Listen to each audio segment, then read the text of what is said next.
Welcome back to the 420 Chief podcast. I'm your host, 420 Chief, and today we've got a really powerful conversation lined up.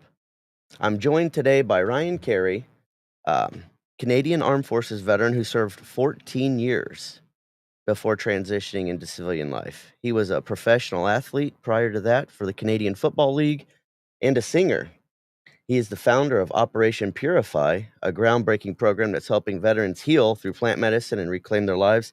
And he's a very, very, very proud father of three, 19, 18, and 16.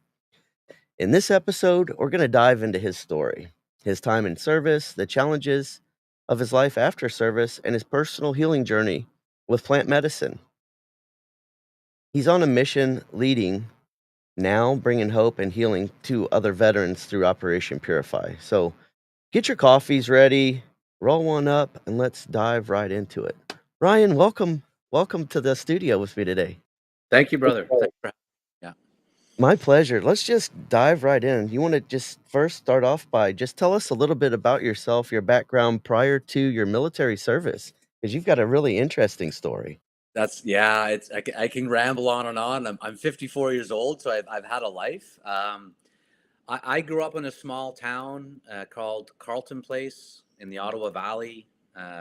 Just like any small town USA, we all we could do was get outside and run around and play sports and fish and hunt. And I worked on farms and generally when I look back at it, just a beautiful way to grow up. Went to grade school with folks that I went to high school with. It was an amazing place to grow up. It's Uh, nice when everybody knows everybody and you it kind of, is, it's my kids didn't have the same experience growing up here in Quebec. Um, I In the background, my father had crossed the border when he was 18 and joined the U.S. Marines in 1965 and served two tours in Vietnam, one tour up in Quezon and another tour during the Tet Offensive when he was training Marines in Hawaii and the Tet Offensive hit and he re-upped and went back to fight.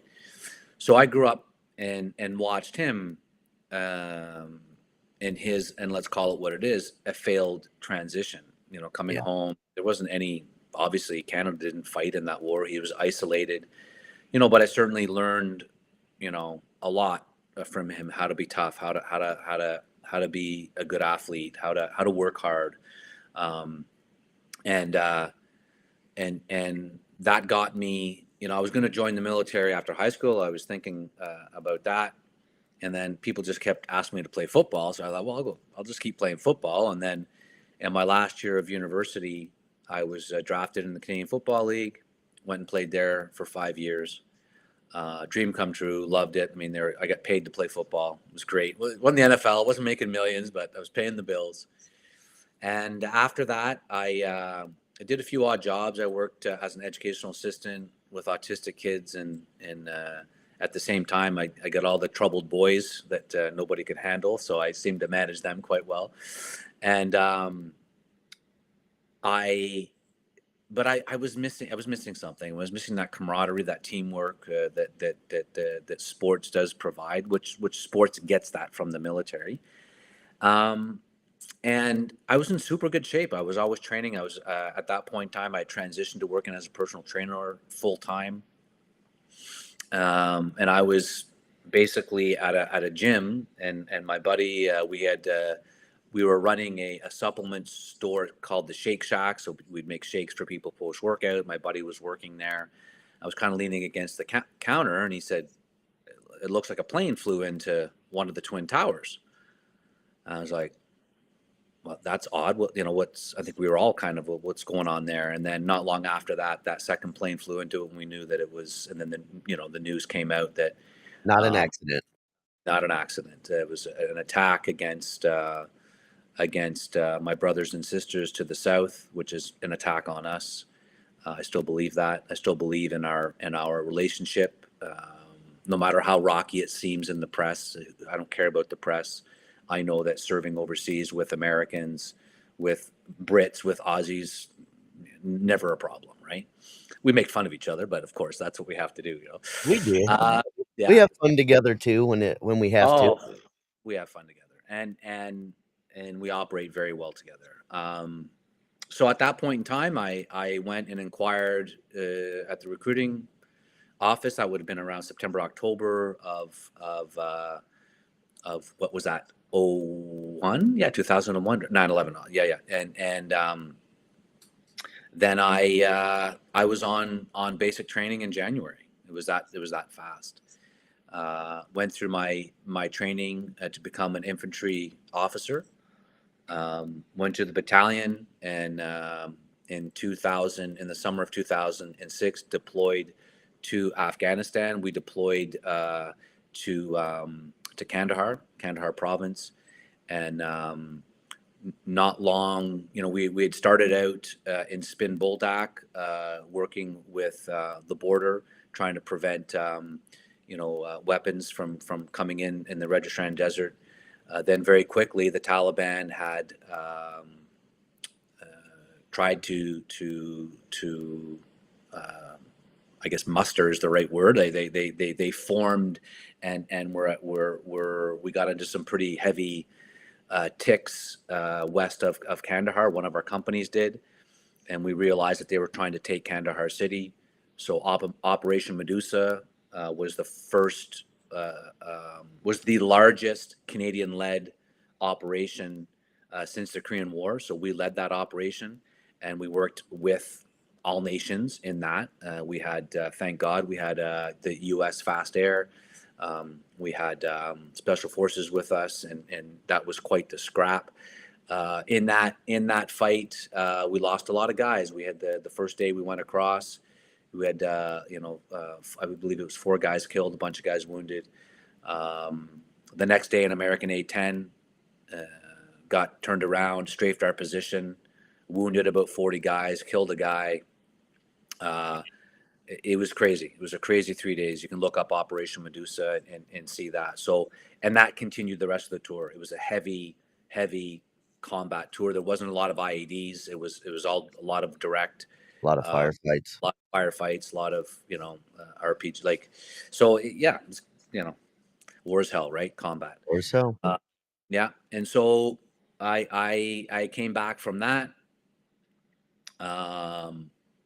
Obviously, you're different from that experience, and went right into.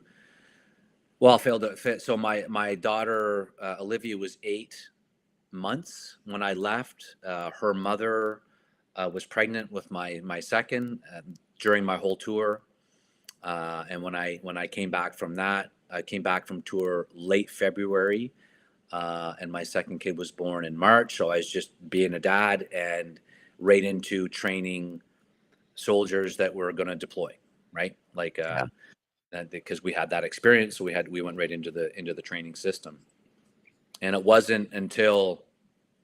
I mean, I was really struggling that whole time, but I was an officer and I was a leader, and I was busy dealing with the troops. I was trying to help the troops out, right? They were struggling. The DUIs were through the roof. Troops are troops, right? They like to bump into things, right? So, and eventually, I wasn't sleeping. I was really struggling with a lot of things that were dancing around in my head, and I finally went for help. Where did you go to seek help? Did you go to your VA in Canada? No, so I was still in when I went to seek Okay. help. Yeah, I was still in, which again, back then it was, well, that's a tough one, right? Because as an officer, you're a leader, and You have to be careful because they can fire you, essentially. They can medically discharge you, say you're not fit to, right, to run your team, to demobilize anymore, right. and then you're And I think unemployed. there was some mistakes made in that, and I'm lucky because the other jobs that I do is I'm a senior director for Project Enlist Canada, where we look at brain injury, right? We look at the effects of trauma, not just TBIs, but long-term exposure to blast injuries. Heck, I played football most of my life. Then I was in the infantry for 14 years. There's a lot of head injury going on there, but no one really looked at that. And we know now too that there's probably some type of contraindication with the medications they give in brain injury. So I went to seek help, I just spiraled from there. Nothing worked. I got worse, which sometimes happens. You know, you get worse before you get better. I get that, the dark night of the soul, right? But there was no. It was talk therapy and meds, and I was separated from my unit. I was sent home. I had a third child by then, young kids in the house. It was just all Wow. not going well, which of course led to a divorce, and that and I, you know, what part of that 50% is mine and 50% of that is leadership, just bad leadership in the medical world and in the military.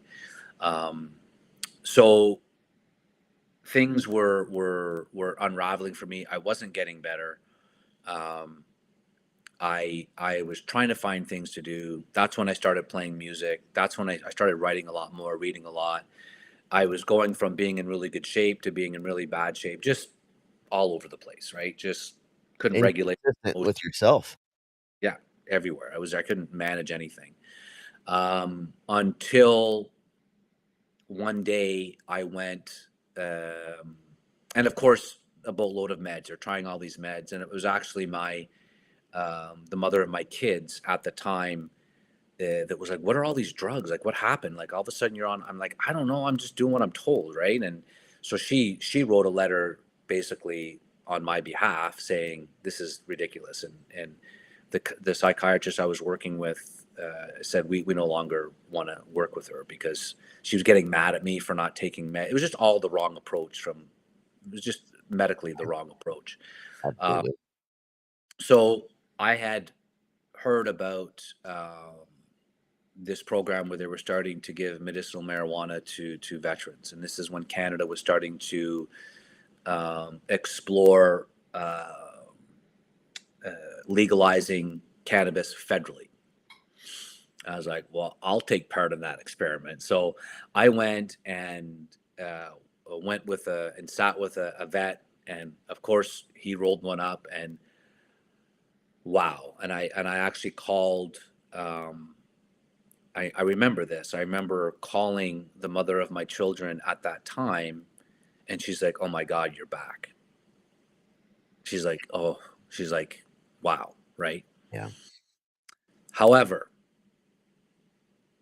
I was not coached on how to use cannabis. It was treated like another pharmaceutical. And And can you, for our American viewers, can you tell us how much they issued, when they were testing this out in Canada for federal legalization on so veterans? How I much started off, they gave me 9 grams a day. Yeah. And that wasn't even like, I understand the need, because when you get oil, it increases your grams. So there's people with physical injuries that need a lot of CBD. I get it, and THC is great for pain as well. And so 9 grams a day could make sense, but at that time, yeah, they did have pills, which they were pretty strong, right? Um, but there was no oil, and anyway, so 9 grams a day. And I was like, wow, my first order was like 270 grams of medicinal marijuana. Now, this stuff was good. I mean, this is the stuff that, wow. I mean, so good that I used it to transition off of meds. But you have to see, you have to understand too, at the same time, the medical establishment, for the most part, didn't acknowledge it, or didn't, they just were worried about psychosis. They didn't know how to, they didn't know how to use it as medicinally. So I was just using They were it. just handing it out. They're just handing it out, right? And so now I'm speaking to a psychologist who doesn't agree with it, or doesn't, they're looking for a reason for you not to be on it. And I got to a point where I had a night of psychosis, because I was just like using it like oxygen. Like every time I was triggered, I was using it, right? Instead of Overconsuming without intention. without intention, over consuming without intention, trying to kill the pain, with weed. And that was a rough night. I remember that. And of course, I told my psychologist that. Now it's all over my eyes using weed. It's all over my files. Everyone's out. It's a kind of a shaming, right? Shaming of the medication of my choice. And I want to be very clear. I never shame. I couldn't care what medication that you're on. I don't care if you're using some pharmaceuticals. I don't care if you're using cannabis. I don't care. We need to focus on the integration more and more, and what you decide as a veteran to use is entirely up to you. I know for me and for guys like you and for other folks that are out there, I don't want a separation between veterans. We're all connected here. Sometimes cannabis works. For some people it doesn't. They like to be on that low dose. I don't care. I work with all those veterans. Um, it's really the like my good friend David said, spend more time integrating than journeying, right? Like, and in my experience, the what because eventually we're going to talk about ayahuasca, is that when you're on medications, well, you can't go do ayahuasca when you're on these pharmaceutical medications because there's contraindications. When you're on plant medicine, you have to stop like a week before, depending. There's things that we can talk about. You don't have to go cold turkey, and we can talk a little bit more about that. But to get to sometimes to the depth that you need to get to, um, you need to go have that ayahuasca journey. That I hate to use the term psychedelic because it's just thrown around like, and the ayahuasca that I'm experienced with is called yahe, and it's I've experienced. It's not necessarily a woo psychedelic experience out there. It can be considered that, but it's a medicine that is more of a purgative. It's more of a of course, everyone's going to have a different experience with it, but the transition, if you're using cannabis to go do something like that, is pretty straightforward. Like you can literally stop the day before you travel, and we can talk about overuse. And like right now, I'm not using anything. Totally clean. I'm not using any cannabis. I'm not using. Why? Because it's not serving me anymore. And it's taken a long time to get to this point when I recognize, wait a second, this isn't serving me. I need a break. So take a break from it, and I use it with intent, and we could talk about how to use that. Yeah, But you covered so that's many good the things there, but we'll back it up to yeah. when you were taking it, medicinally, you said that it was working for you. You remember having that conversation with your wife at the time, and she said you're back. Can you explain to our listeners, 1, how you were consuming it, and 2, what it was doing for you specifically? What were you were consuming it for and how it helped? I was really struggling with regulating emotions, so anxiety, and then depression, and then, I'm kind of in the middle, and then depression, and then like just bouncing all over the place. Okay. uh, and so I was what happened to me is I found it just leveled me out, right? It just leveled all that, and I was able to get more into my heart space. I was able to feel more, whereas I felt under pharmacology, I couldn't feel anything. Yes, I felt in the initial stages, I felt better, right? Because they do make you feel better. They but from there, it didn't get better. It would be okay. I need more. Pardon me. They I always say they work until they stop working. Well, tell you what, cannabis is no different, because I went through the same without the proper coaching. I went through the same type of phase with cannabis where I was using and using and using, and there were things in my life that that just weren't getting better. Right? Yeah, They some and people would use it to avoid, and that's when it becomes a crutch, that's when it becomes a coping mechanism, and it's no different then than, say, alcohol. It's oh you've oh yeah. really got to use with intention, and if, for example, if you're using it every time you have a conversation with your significant other, they might feel like you have to have it to be with them. If you're using it to Right. escape, it's bad. But Right. the way I look at it, if you know that you're getting triggered and you can use it to work through that, not to avoid, but to work through that so that you can face that. I feel like that's use with intention, you know? And So I'm that's glad and we that's a talked good about point. So that's yeah. So that's kind of and then during that time over the years, I would use cannabis for a bit, and then I'd be like, well, I'm overusing this too much, and I would go back on a light pharmacology, and then I would not that wasn't making me, because of the side effects, and I would go back to cannabis. It was kind of this jumping back and forth Yeah. um, until the fall of 2022, and that's when everything changed for me. That's when um, my plant medicine journey began. So what was going on in your life at that time to make, for for the ayahuasca to even appear into your life? Can you talk about what was going on with you, in 2022? So this is just, COVID was going on or Just starting up, right? COVID was just yeah, starting. I was, you know, yeah, I guess we were kind of in the middle of COVID then. I was, separated, going through a divorce. Um, I was, you know, trying to. Really, music was a savior for me because I was able to um, use cannabis. I didn't know, but I was kind of using it with that type of intent. I was really focusing at that time more on the physical treatment of mental health, really getting back into walking, getting back into exercise, getting back into nutrition, really focusing on those things.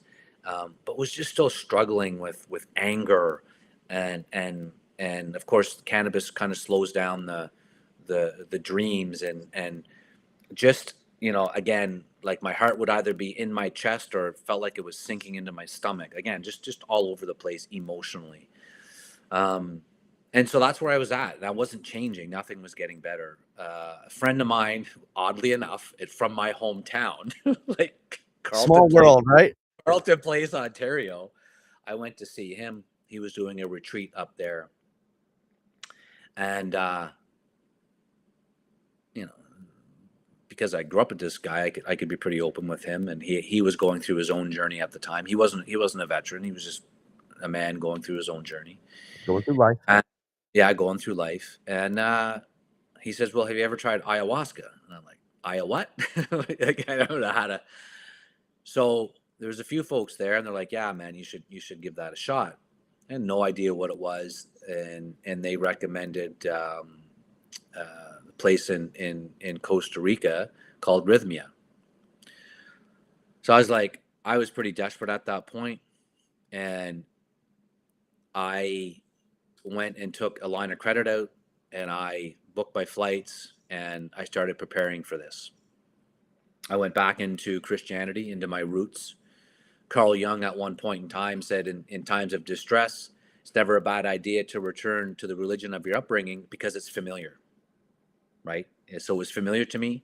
And what it reminded me the most of was my grandmother, and her love, and the love that she gave me, and I thought, well, she was a pretty devoted Catholic. Most of them were at that time. If it worked for her, there's probably something in it for me.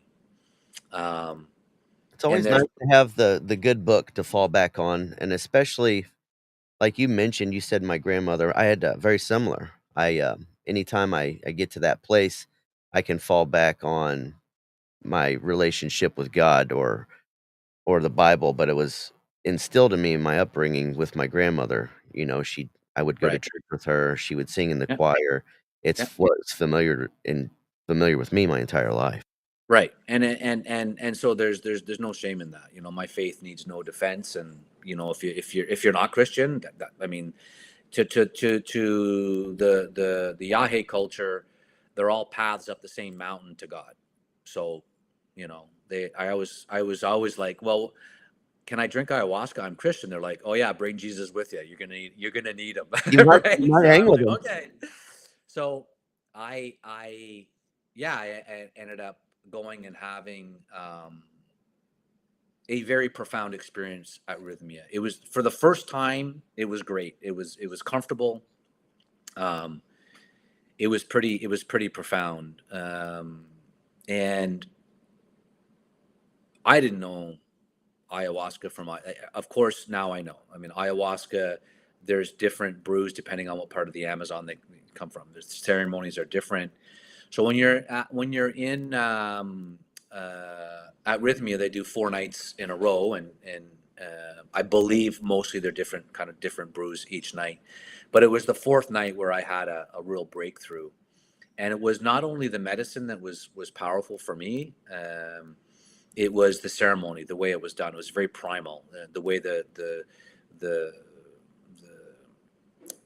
they don't like to be called shamans, but let's just say, for lack of a better term, shamans, or the taitas, or whoever they are, the fathers, the teachers that were there, the mothers, because there's women there as well. The way they delivered the medicine and the ceremony really blew me away, and I had some incredible in-depth experience, and so then when I was finished, I had booked an extra week to stay in Costa Rica. So I was kind of going into it like, what is this stuff? Right? What is this ayahuasca stuff? And they kept saying the last night was yahe. And I'm like, well, what's the difference? So anyway, I went onto YouTube and I saw this pudgy looking Buddha guy, named Carlos, right?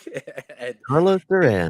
yeah, Carlos Duran, and he was translating for Taita Juanito on YouTube, and I was listening to it. This is Yahe culture, and I was looking at the lineage and looking at the history and really taking a deep dive into it.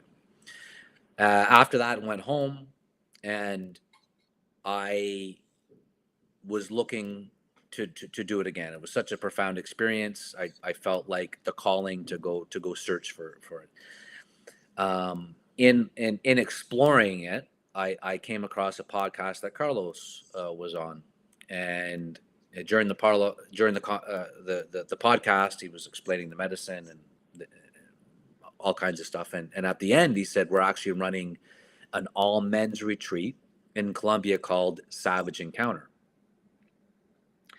And that was my first calling. So I got a hold of him, and Carlos called me on his cell phone, right? And he's like, I'm heading to Home Depot just do it. And I'm like, wow, this is great. This guy. And he's like, we had a good chat. And I said, I feel like I need this, told him kind of where I was. And he goes, look, I said, but it's hard for me to get you money. I'm in Canada. And I'm like, well, he said, are you coming? I'm like, yeah. He goes, then just give me the money when you get there. There's no issues. It wasn't like this, this, Not about the money. right. I was like, he's like, okay, cool. And then show up. So what I liked about it was that there was a preparation, and Can there you was talk a little bit about that preparation? Because I think this is important, and we have some listeners that aren't familiar exactly with what ayahuasca is, but I know a lot are actually very interested in trying that out or have questions about it. But some of the biggest things in my own personal experience are the preparations. So if right. you would talk a little bit about that, that'd be awesome. Well, two things can be true. If you're called to the medicine, you're ready for it. However, you can do some things to prepare yourself for it. The preparation is really just getting online and coaching people. We actually shortened it for Operation Purify, which we'll get into, but normally it's like 4 weeks before is preparation, 4 weeks after is integration. So during that time, we talk about the diet leading up to it. Of course, you can't there's contraindications. We have to know what medications you're taking. We have a staff for that. We have medical doctors. We have psychotherapists. We have Health's imperative, like your you got life to is important. yeah, You you got to take care of have to people. be healthy going into it. Then we start talking about what is it, what is the medicine, and it's just kind of more informal. When I'm on there, I talk about the stuff that when you first think about taking the medicine, your integration has already started. So part of your integration is the physical treatment of your mental health. It's, are you exercising? Are you eating well? Are you sleeping well? What are you doing with your brain? Are you playing music? Are you being creative? Are you, like, these are all things that are really going to help you in your integration. It's never in the preparation phase. It's not, hey, how are you? It's, where are you? Where are you? Where are you in this journey? And it you don't have to be doing all those things in order to go. Like I said, if you're ready to go, you're ready. already. You know, it's just opening that conversation to the preparation. Some ayahuasca, you know, they're different depending on where you go. Some of them are a lot more strict on diet. Some of them it's different, right? The And good thing about Operation Purify and Savage Encounter, because veterans qualify for both of them. The good thing about them is there's a lot of preparation work that happens when you get on the ground, because you don't get on the ground and the first night you're there you drink, right? Like there's preparation work that happens along the way, and which we can get into in a little more detail. Kind of what does it look like? The Savage Encounter is 10 days. The Operation Purify is 14 days, and generally what that looks like. But And can you cover the cost of that real quick? We've got some folks in here that are curious about that for veteran and non-veterans as well. right.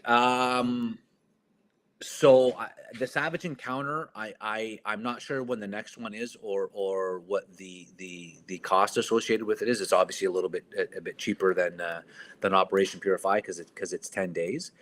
But certainly I can give you my contact information, and anyone that wants to reach out to me, we can put them on an email list and let them know when the next Savage Encounter is going to be. For Operation Purify, it's $27.50 US for 14 days. However, we have a charity called the Heaven and Earth Ancestral League, which money goes into to support veterans on this journey. And we now have the cost down to $800, 800 US dollars to go for 14 days. You have to pay, cover your flights to get there, but it's pretty simple. You fly into Bogota. There's an in-country flight, which I think is like 100 US dollars, to a place called Yopal. We jump on a bus and we go to the retreat center. Once you get on the ground, all your transportation. Once you get to the retreat center, all your food, everything's covered. You don't have to spend anything unless you want to buy. So they have a little store at the retreat center if you want to get some things there. So yeah, we've got that sucker down to $800, and depending on how much money's in the charity, we just keep throwing it at veterans. We've had other, one of the first ones we ran, we had a medical doctor sponsor us, and he paid for half of the retreat for all the veterans that were going. So at that point in time, the veterans had to spend $13.50 US dollars. But again, $13.50 US dollars for 2 weeks in the jungle, 4 ayahuasca ceremonies, 4 yahe ceremonies, excuse me, plus all your food, plus it's a pretty good deal. There's a lot of places out there you go for a week, it's $5,000, $6,000, $7,000. So we're pretty happy at the price point, but it is a big ask. It's the hardest thing, because you got to get up. You probably, if you don't have a passport, you got to get moving. You got to take action, and then you got to fly to another country, which when you get on the ground kind of feels like, well, you're deploying a little bit, right? So you got to Yep. go through that. You got to go through this stuff, and everyone has this "I'm going" moment, and everyone has this "fuck that, I ain't doing that shit, bro. I'm done. I'm not doing it." Everyone has those. Again, two things can be true. It happened to me the first time I was going to go. I went out for a walk with a buddy of mine who was wounded in Afghanistan, and we were going for a walk. And inside me, during that whole walk, I was absolutely as terrified as I've been since I was a child. I was terrified to go, and I had the whole email written in my head of how I was going to tell Carlos that I wasn't going and why I wasn't going. And by the end of the walk, it worked itself out, and I was fine. But come to learn that pretty much everyone goes through that same experience, and that just means that you probably should go, right? So yeah, that's the price point on the Operation Okay. Pure. So to attend, if somebody were interested in this, they could find you at operationpurify.com, right? Yeah, they could reach out there. They could just email me directly or call me, Ryan Okay. Carey live at gmail.com. So that's RyanCarey live at gmail.com. My personal cell is 514-441-3129. I don't mind if veterans reach out, text me or whatever. Just like you and I just jump on a call and we have a chat. right? And say, where are you? Where, what are you thinking about this? And then we go from there, and I can give, the details. Again, it's pretty easy. If you make the decision to go, you're not on medication, you have a valid passport, you're allowed to leave the country. Um, hey, you've got the scholarship. It's pretty straightforward. Yeah. So, Ryan, will you kind of walk us through after that initial conversation and you've got a date for a retreat?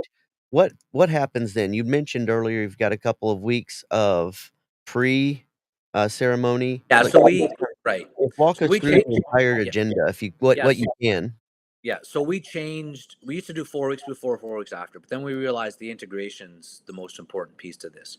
So Yes. we changed the preparation to 3 weeks before. Again, anyone who is going, um, we create a Telegram group for them so we can communicate. They have my cell number.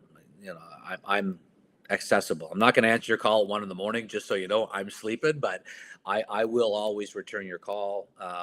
And when the retreat is set and finished, then or just before the retreat starts, we create a Telegram group for that specific retreat. When it's finished, we roll it into the Operation Purify. All the veterans who have been on Operation Purify are in there, so you have access to support whenever you need it in Oh that. wow. Yeah, you have access to that. Um, so we do 3 weeks of prep.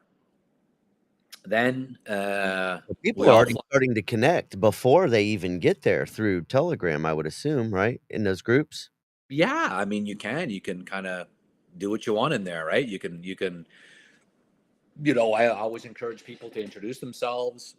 We normally do that on the calls. Not everyone can make the calls. I do believe we don't record integration because it's personal, but I think we do record the preparation, and so people can watch them if need be. But there's support. There's all kinds of support. And Carlos is always really good at. He's a super busy guy. I mean, we all are, right? I am too. But we make the time for that because we know that time is important. It's important that those. I mean, that's our calling. Our calling is in this medicine. If a question is asked, we have to answer.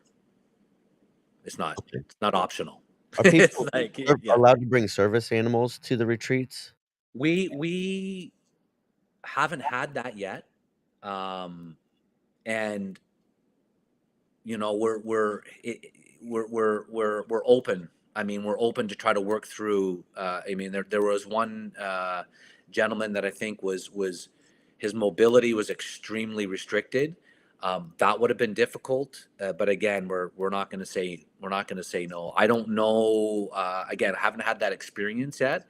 Having a service dog, depending on the time of year, in the jungle like that, I'm not sure how how that would work out. But Okay.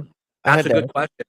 We haven't faced it yet, so it's like, again, we face these when they pop up. We face them and we see what we can do. Oh, Um, yeah.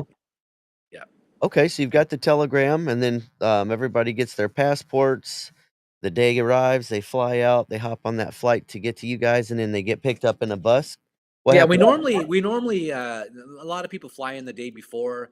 We're normally in the same hotel in Bogota. You can fly in the morning of the in-country flight, but that's where a lot of connection is made right away. Like, you start connecting there. And that's, it's so interesting, with my experience on this so far, is because the medicine starts working right away, right? It starts working before you get there. You land, you start talking to folks, and then you start making those connections right away, and then you've got the in-country flight, and then you've got that bus ride, and then once you get there, yeah, I mean, there's 3 or 4 days of preparation still before the first ceremony.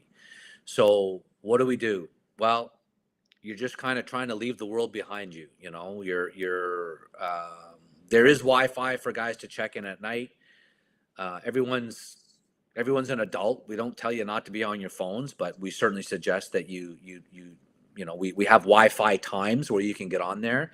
If there's emergency, if there's work, of course we help, but we're there to really disconnect from the world, to disconnect from your family, to disconnect from everyone, because what you're doing there is you're having an encounter with yourself. and you need to be with yourself to do that. So we get there, we get up in the morning, we do light PT, light training in the Maloka first thing in the morning, really light, just get a sweat on. Right after that, we do a plant bath, we do a prayer circle or a gratitude circle, whatever you want to call that, and that starts our day. Normally, guys go off and they take a shower. I don't shower until the night. I let everything soak into me during the day. We have after that we have meals that are always communal. There's always prayer over the meal.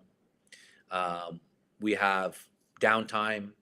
We have workshops during the day. In the afternoon, we do plant saunas because they're introducing. They first start with bitter plants because they believe that all these plants are working together to help you heal. They work with the Yahe to help in your healing. So there's a lot of plant bath, plant sauna. We have another communal meal at lunch. We have a communal meal at supper, and then at night we're just hanging around. We're playing cards or dominoes or making fun of each other, having fun, and everyone's just there to relax, get a good rest, and then each day is kind of very, very similar. There are a lot of different ceremonies that happen during the week leading up to the first Yahe ceremony. And those the way that the Colombian, the way they run the Yahe culture, they run their ceremonies late at night, and the ceremony ends when the sun comes up. Oh, wow. And there's a very, very, very beautiful feeling of sometimes you're in the middle of that and you're wondering when the hell's that sun coming up, but there's a very beautiful kind of resurrection or rebirth feeling I've gotten many, many times when you're lying there and the night has transpired and the sun's coming up and it's like, wow. I've had this experience quite a few times, and at one point in time I'm thinking, well, there's got to be, because we're all ex-military, right? There's got to be a template to this. There's got to be a way that they run the ceremonies, and then there are certain, Format. right, there's a format to it. I have never experienced anything that's the same. They're all different. Why? Because each time you go, you're different. You've changed. You're a new human being. Every time you go drink, every time you show up to a ceremony, you're a different person. So of course the experience is going to be different. That leads us. So we do 4 ceremonies total, 2 back to back. There's a rest day. Then we do 2 more. Then there's still 3 days. There's still integration, and that's when the real integration really starts before you go home. We spend a day out. We go out. We find a place to swim. We barbecue. Hanging out with the locals, right? Just hanging out with the Colombians. It's great. They're beautiful people. And for anyone that's concerned about going to Colombia, we're in the Amazon plains. They're all farmers. There's no coca leaf there. No one's fighting there. It's and it's on John Freddy Cepita's ancestral lands. It's his family's land. Driving in there, his brother's house on the right is so it's a very safe place. I've never ever felt unsafe there. Even Bogota, I've been into Bogota, gone downtown Bogota. There is security everywhere. Again, I never once felt unsafe or like I was being eyed up or, of course, crowded place, being ex-military, I'm like on guard, but my guard let down pretty quickly when I was there. So that's kind of the overall experience. When you come back, there's still 5 weeks now of integration, but it's not necessarily, okay, every Monday at 7:00 Eastern Standard Time, we're meeting, and then after 5 weeks, we're done. It's sometimes Carlos reads the crowd and he's like, okay, let's wait 2 weeks before we do our next one because some guys are maybe struggling with this or that. So it's not templated. It's more, how is everyone doing? Where are you in this journey? And then, of course, when that ends, you roll into the Telegram group, and you're part of that Telegram group for life. You've got that support whenever you need it. Yeah. Okay. Once you've participated in a ceremony, what are the benefits of repeating in a follow-up ceremony, and why would one do that? Some people go and they have the experience and they never come back. That's all they needed, right? Right.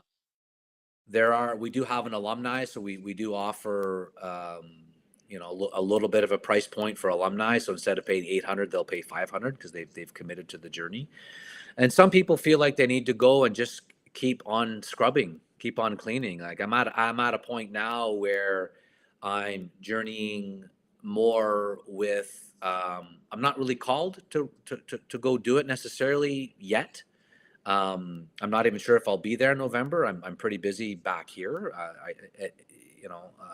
I'd love to go, but for me, it's now more of continue to show me who I am.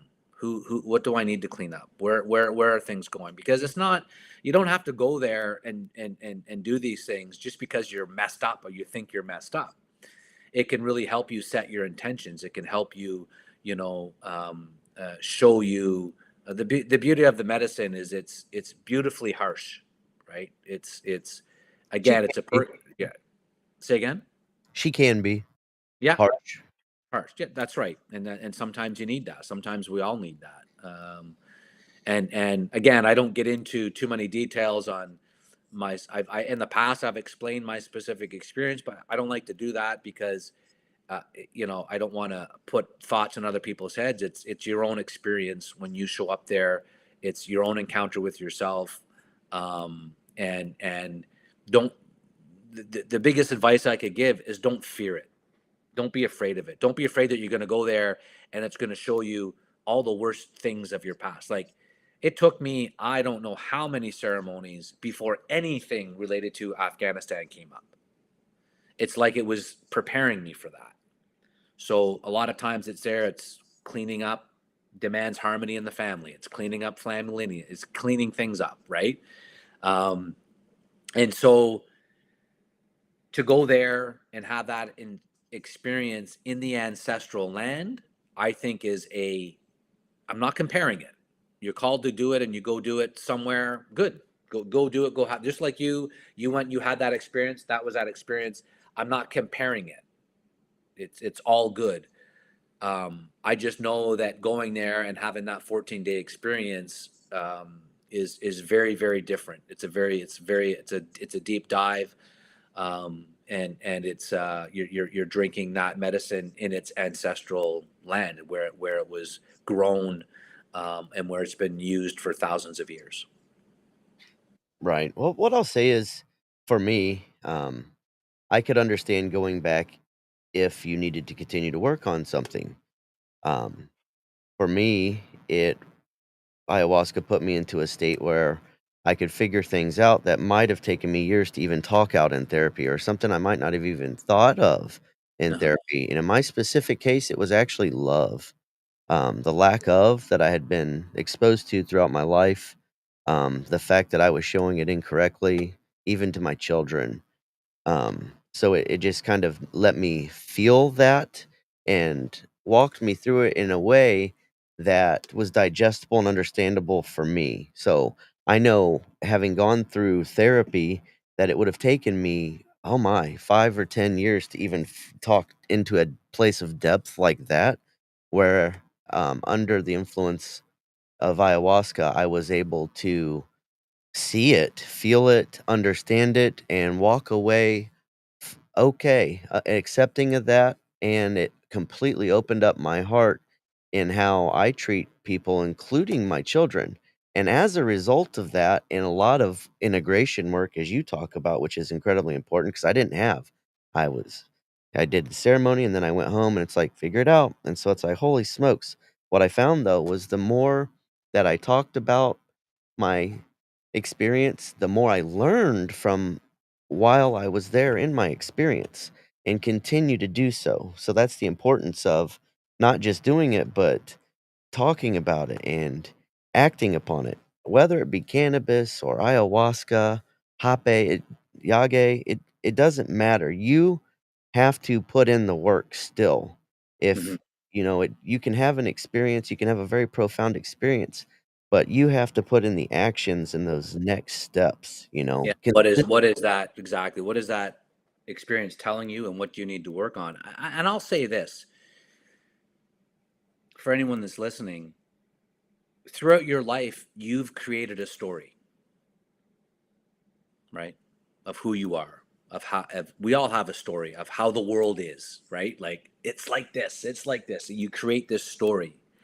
And what I find, to be honest, and what you're talking about there is, in my experience with Yahe, is it just changes the story. It helps you see the story a bit differently. In my experience, it showered my story with empathy, love, kindness, mercy. It showered it with, and it's like, wait a second, that's the way. That's the way. How do you show? And it's hard. Oh, it's hard. How do you forgive? No, but how do you forgive that person that's been the worst to you? That could be you. That That could be could be. you. How do you forgive?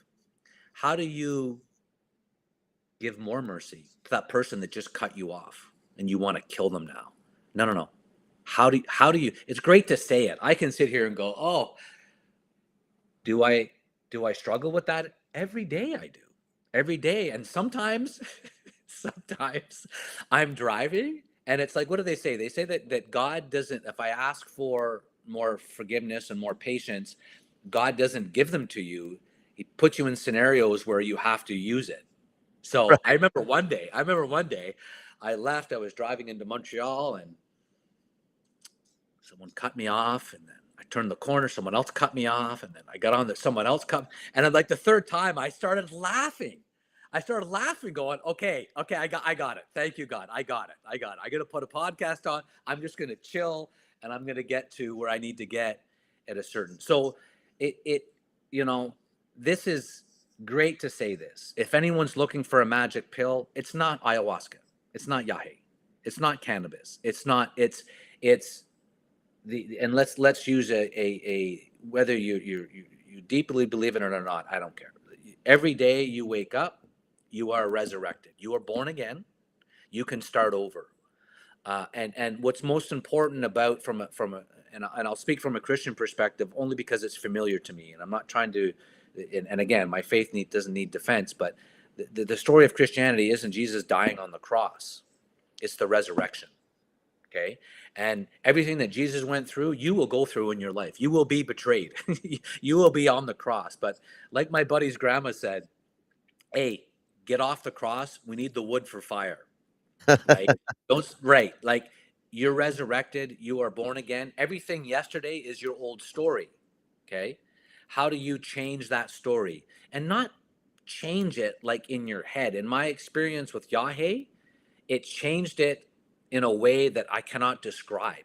It was a feeling of love, of that divine feminine love that I've always gotten from my mother, from my grandmother. Do not forget, as sons, we are that energy. We are all sons of a feminine energy.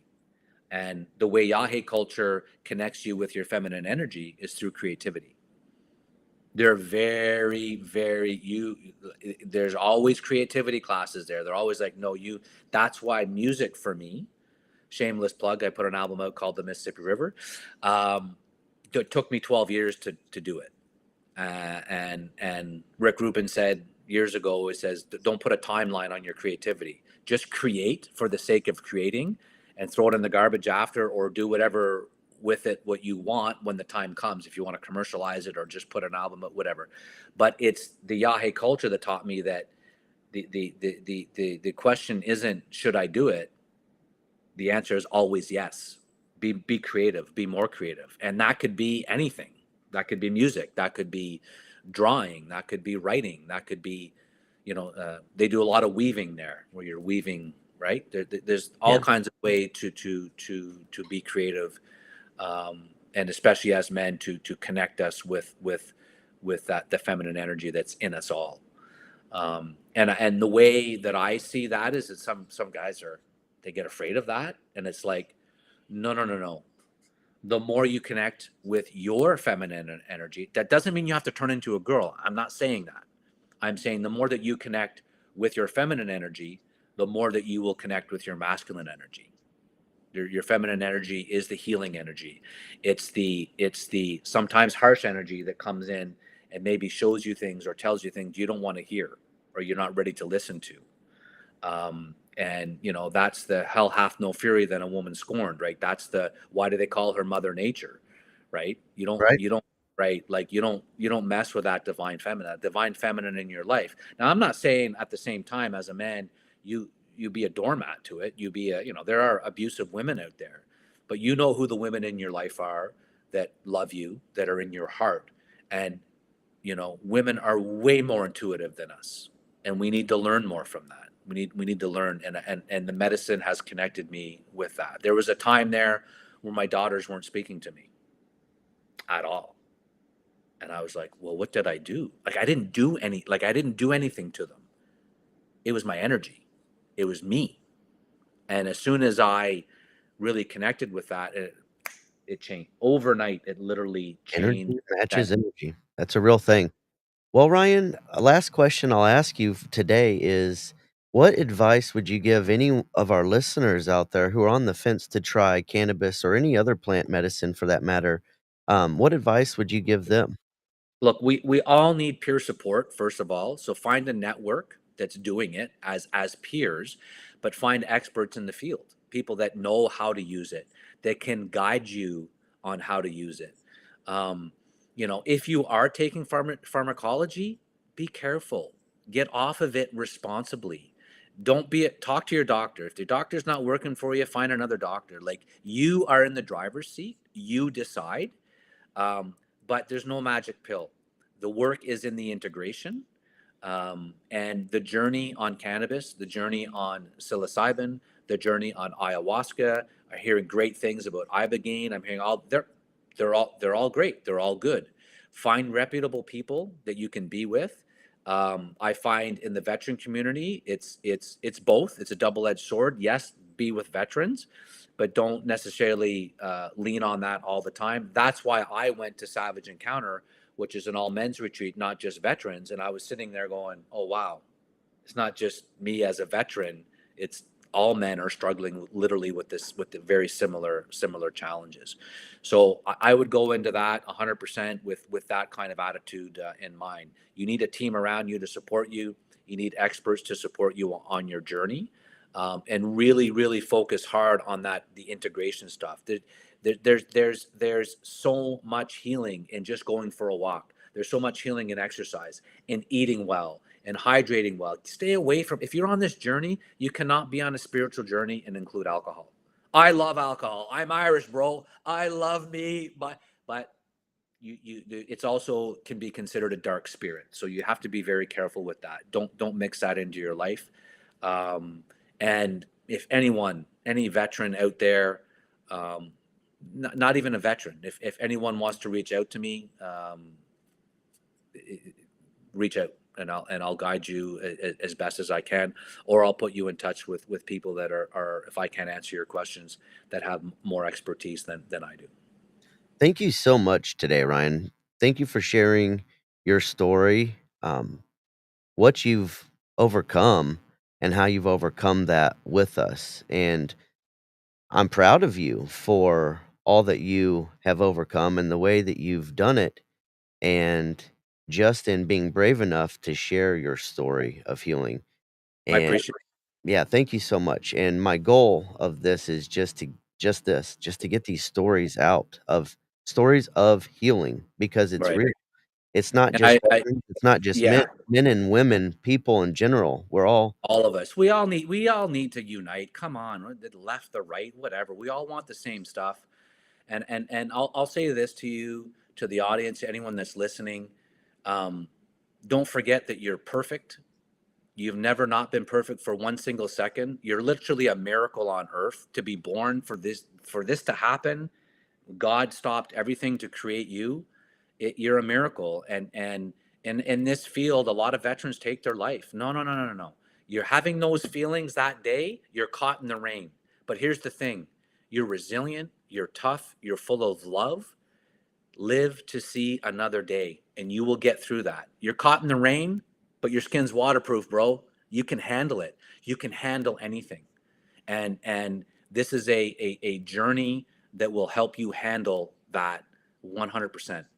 I And guarantee remind you, you're not on it alone. There's not always alone. somebody you can reach out to. Don't forget that.